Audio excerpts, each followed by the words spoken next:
The issue of gun control will be one of the most debated in recent memory in Congress. Someone who's very familiar with the situation is News 5 political analyst Quinn Hillier, who joins us now in the newsroom. Now, Quinn, you have direct experience on how Congress works. What's likely to happen now?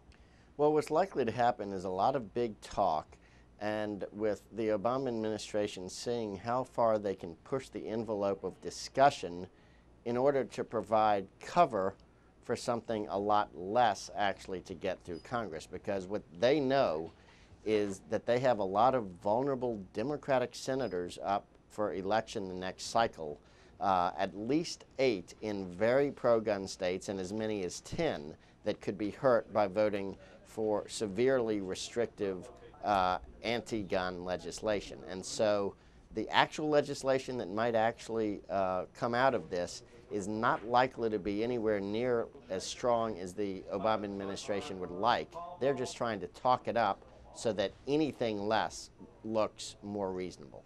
Now, the president is hinting at acting alone on gun control through administrative orders. Do you think he'll do that? And what would be the reaction if he did? Well, the reaction to almost any executive order restricting guns is going to be very loud and very vociferous.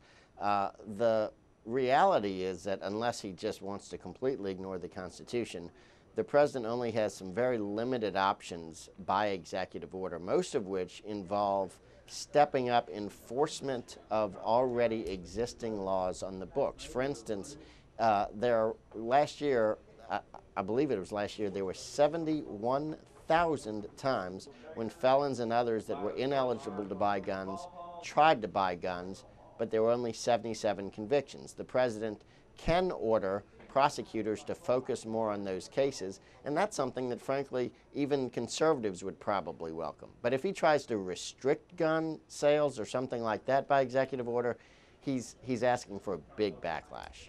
Quinn, the Democrats and the national media have dominated the debate with the anti-gun drumbeat, if you will. How strong are those with pro-gun views?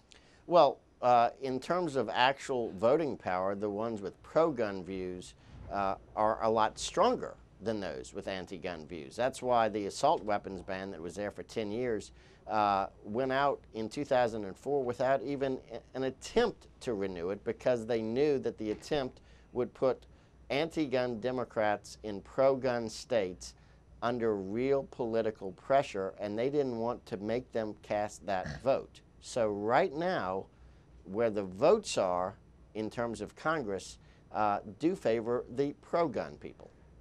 Okay, thank you so much for your insight, Quinn Hillier. Thank you, Roseanne. Mel?